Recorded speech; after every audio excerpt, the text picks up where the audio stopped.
you ever prayed but never got an answer, and wondered if God was really there?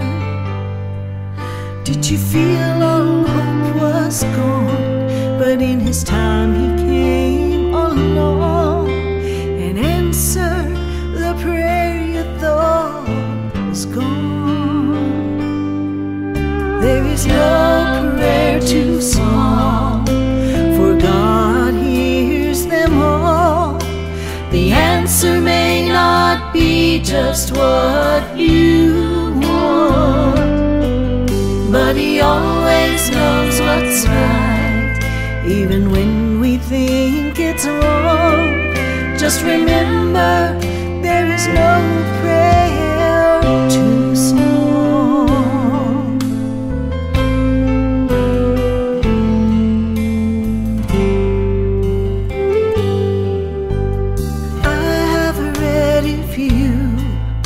Will ask, you shall receive.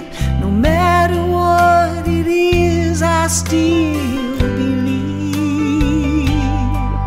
There is no prayer too small, and even when we fall, He gives us just exactly what we need.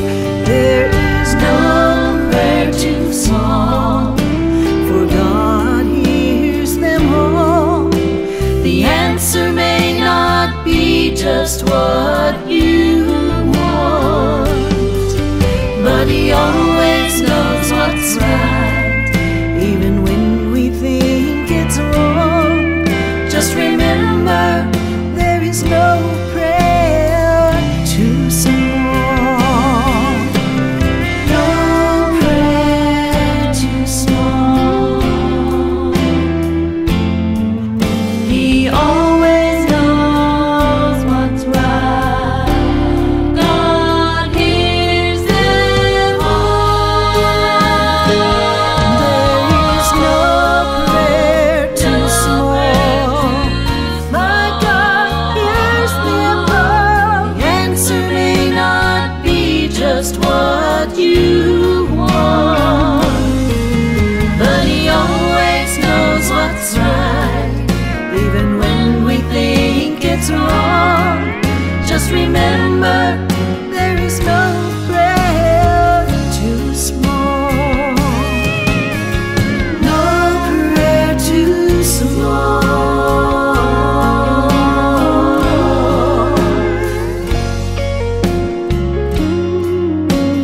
No prayer too small.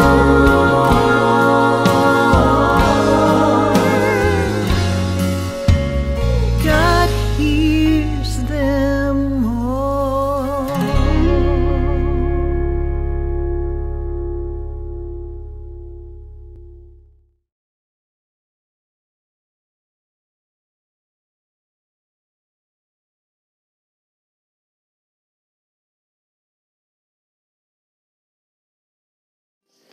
Hello, my name is Ralf Friedrichs. I'm an addiction recovery coach and the host of the Take Your Life Back Today show.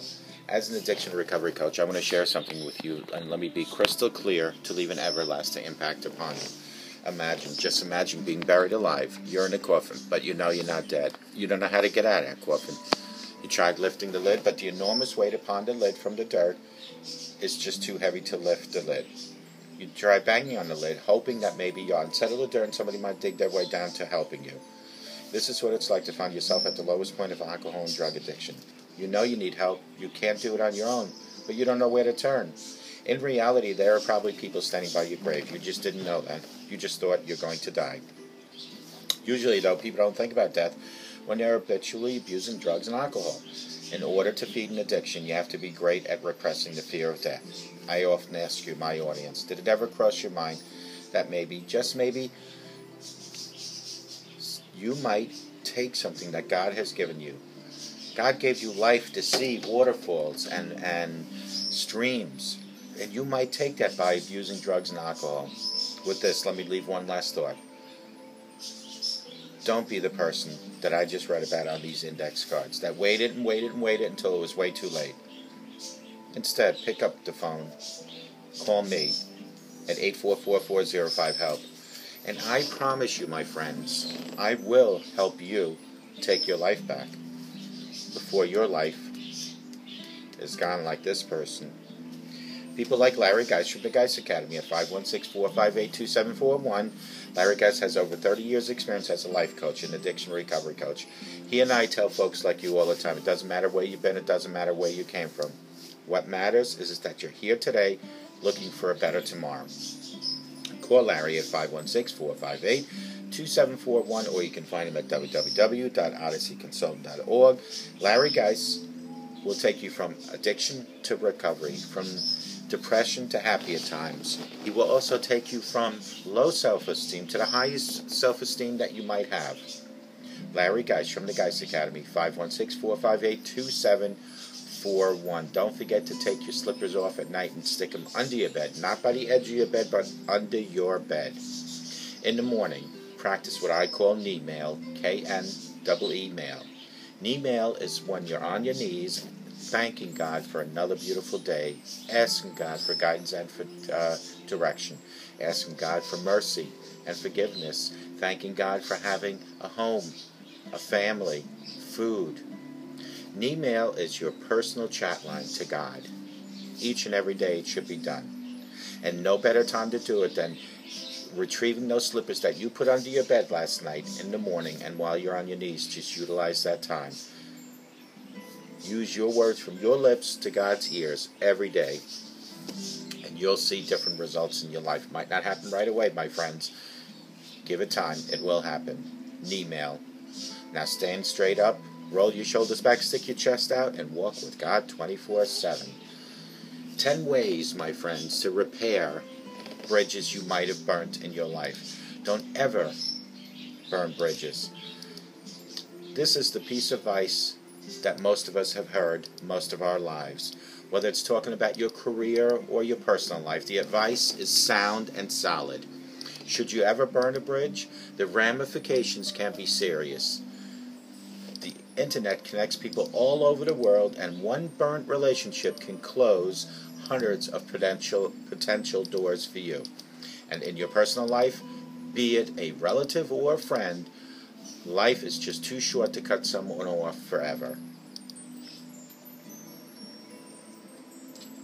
However, we all make mistakes. I myself have burned a few bridges in my life. I can think of so many, and I would love to discuss all of them, probably 5 or 6 bridges that I've burnt in my life. But think about maybe how you have burned a bridge. You can repair a burned bridge, as I have, and here are 10 ways to get you started. Number 1 way to repair a burned bridge is don't let this fester. The bridge may be still smoldering, or it could have burned up a long time ago. Either way, you can't let it stay this way 1 second longer. If you have just burned a bridge, make moves to repair it immediately, and jump to the 3rd point on this list when we get to it. It's been a while, even years, then you have to ease into it. But this has to happen sooner rather than later. The longer you leave it, the harder it is to repair. Number 2 is to take small steps by repairing a burnt bridge. The first way to start healing process is to take small steps. Very small steps. You cannot barge back into the life and expect them to be responsive. After all, you may have been mulling this for months, but they have almost certainly moved past you. So take the smallest steps back towards their direction. If you have unfriended each other on Facebook, start there. If it's a work relationship, try LinkedIn. If you see each other around, be friendly, even if they are cold.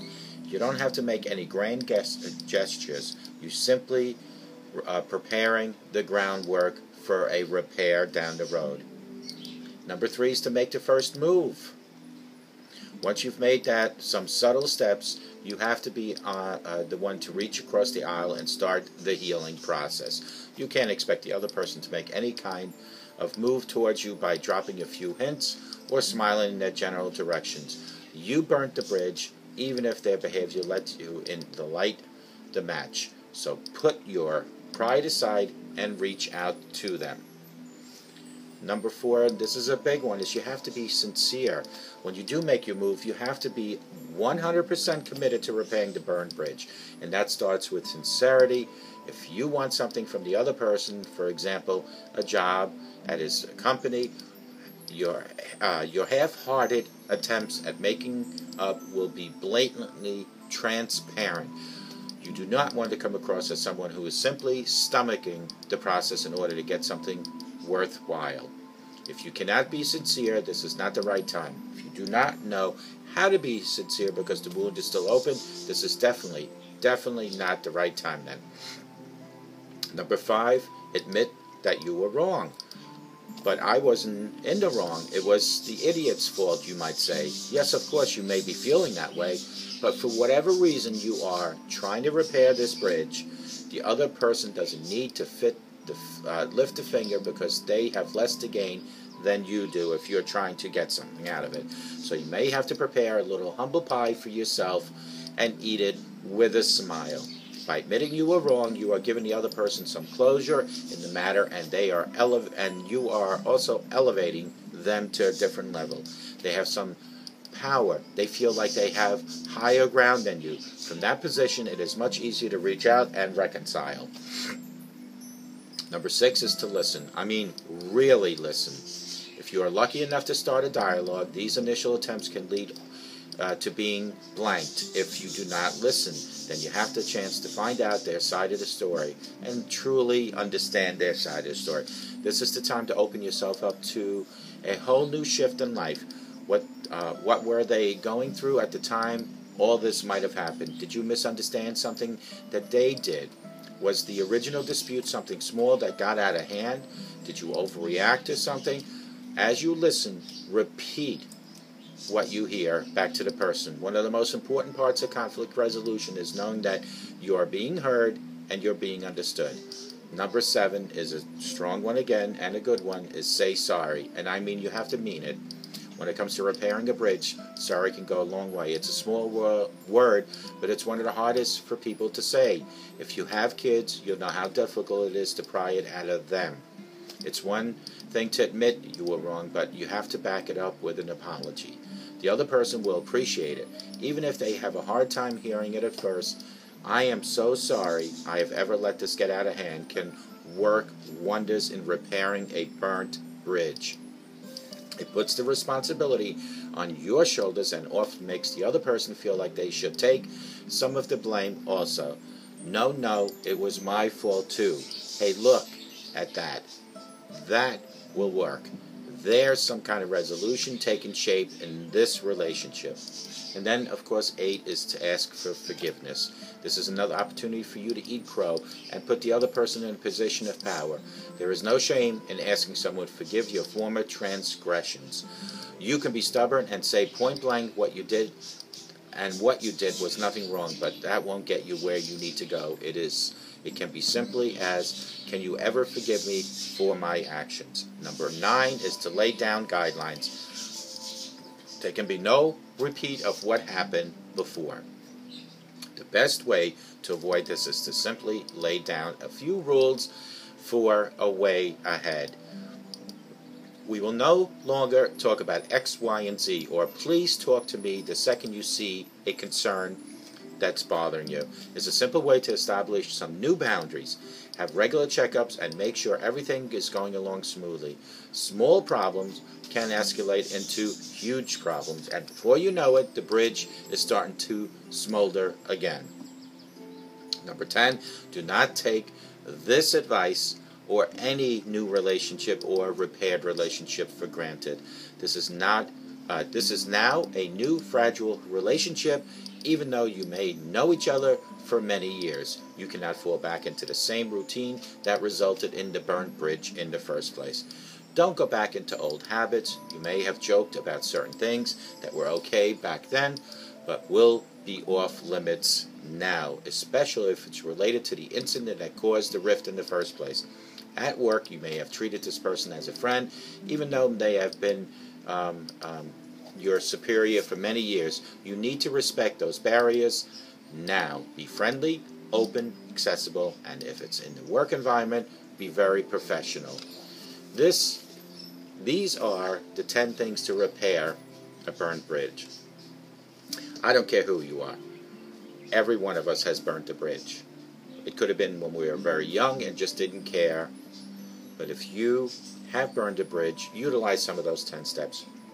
But 2 of them that are very important is the fact that you need to explain that you are sorry, and the fact that you need to listen their concerns. Those 2 factors are very important.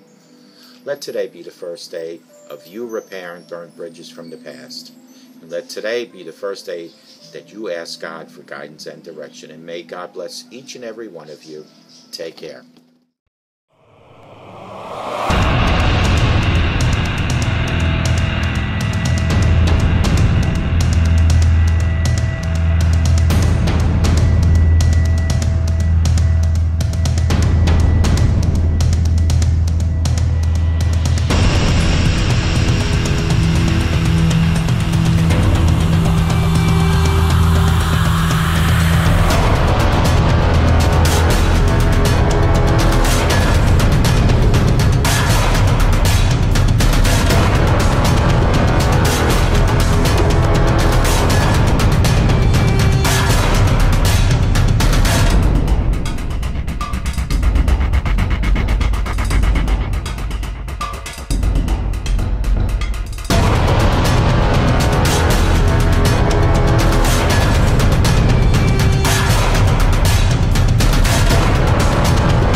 but never got an answer, and wondered if God was really there.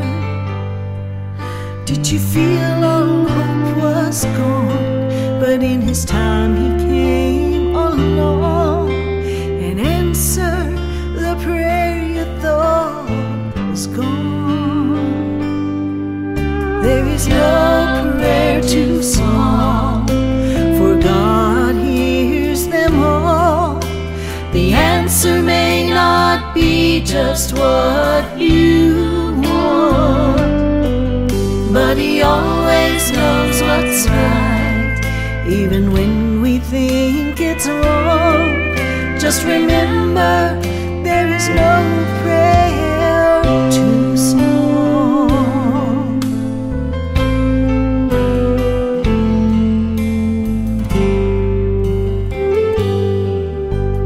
I have read if you will ask, you shall receive.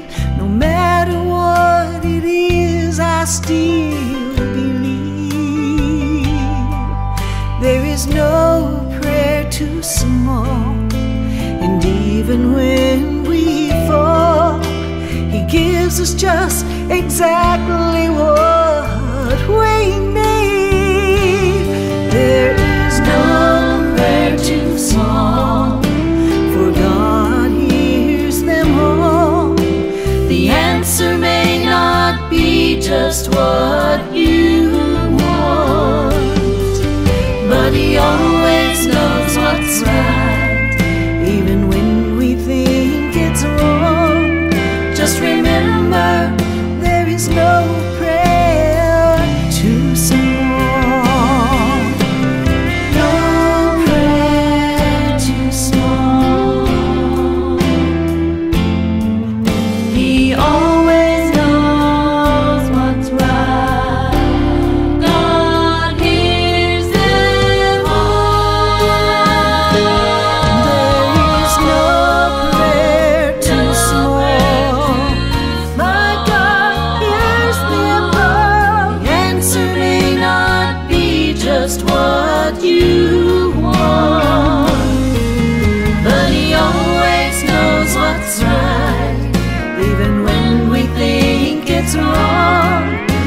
remember